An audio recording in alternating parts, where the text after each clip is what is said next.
बीडच्या साक्षाळ पिंपरी इथल्या नारायणगडसह गेवराईला सुद्धा जोडणारा जो सिंदफणा नदीवरचा पूर होता तो पाण्याच्या प्रवाहामध्ये कटाडेही वाहून गेलेले आहेत। पुलाला मोठमोठ्या भेगा या पावसामुळे पडल्या आहेत, तर अर्धा रस्ता पाण्यामध्ये वाहून गेल्याचं हे चित्र आहे। शाळकरी मुलांसह प्रवासी आणि दवाखान्यात ये-जा करण्यासाठी सगळा रस्ता ठप्प झाल्याचं कळतंय। 25 गावांचा संपर्क तुटलेला आहे। पिंपरी, धारवंटा, उक्कड, पिंपरी फुल, सांगवी, गेवराई, बदरापूर, मानकापूर, टाकळगव्हाण, सिंगारवाडी यासह अनेक गावांचा संपर्क तुटलाय। संपूर्ण जनजीवन विस्कळीत झालेलं आहे। याचा आढावा घेतलाय आमचे प्रतिनिधी योगेश काशीर यांनी। त्या ठिकाणी नेमकी कशी परिस्थिती आहे पाहतोय।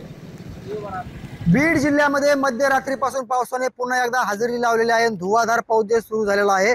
याच्यामुळे पुन्हा एकदा जनजीवन विस्कळीत झाला असून 2 दिवसापूर्वी पावसाने विश्रांती घेतली होती, मात्र त्याच पावसाला सुरुवात झालेली मी सध्याला सिंदफणा नदी काठावरती आहे आणि संपूर्ण जवळपास 22हून अधिक गावांचा संपर्क तुटलेला आहे। आणि गेल्या 15 दिवसापासून पावसाने जोरदार हजेरी बीड जिल्ह्यामध्ये लावली होती आणि याचाच फटका जे आहे ते जनजीवनावरती बसलेला आहे, शाळकरी मुलांवरती बसलेला आहे।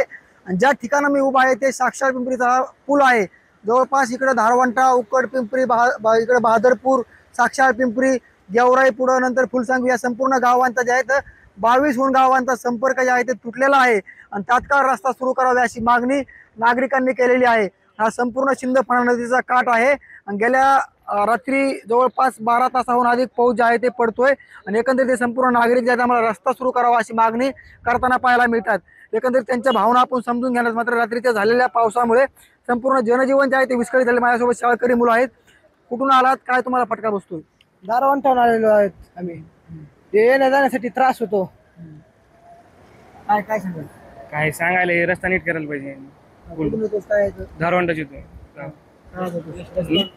रस्ता। काय काय परिस्थिती नेमकी? सध्या काय शेतकऱ्याचे बी हाल आहे तर तुम्हाला सांगतोय। सरकारने मदत द्यायला पाहिजे। कुठं 1500 रुपये काय खताच्या पोत्या 1600 रुपये लागत आहेत ह्यांना।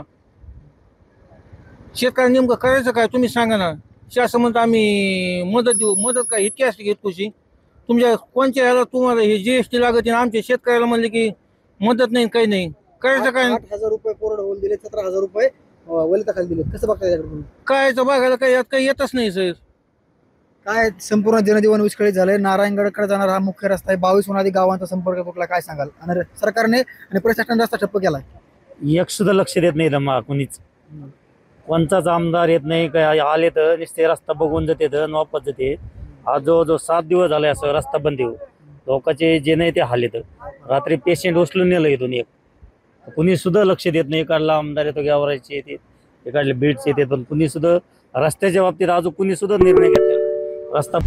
आता isakal.com आहे देशातील नंबर 1 ची मराठी न्यूज वेबसाईट। प्रत्येक अपडेटसाठी isakal.com ला नक्की भेट द्या।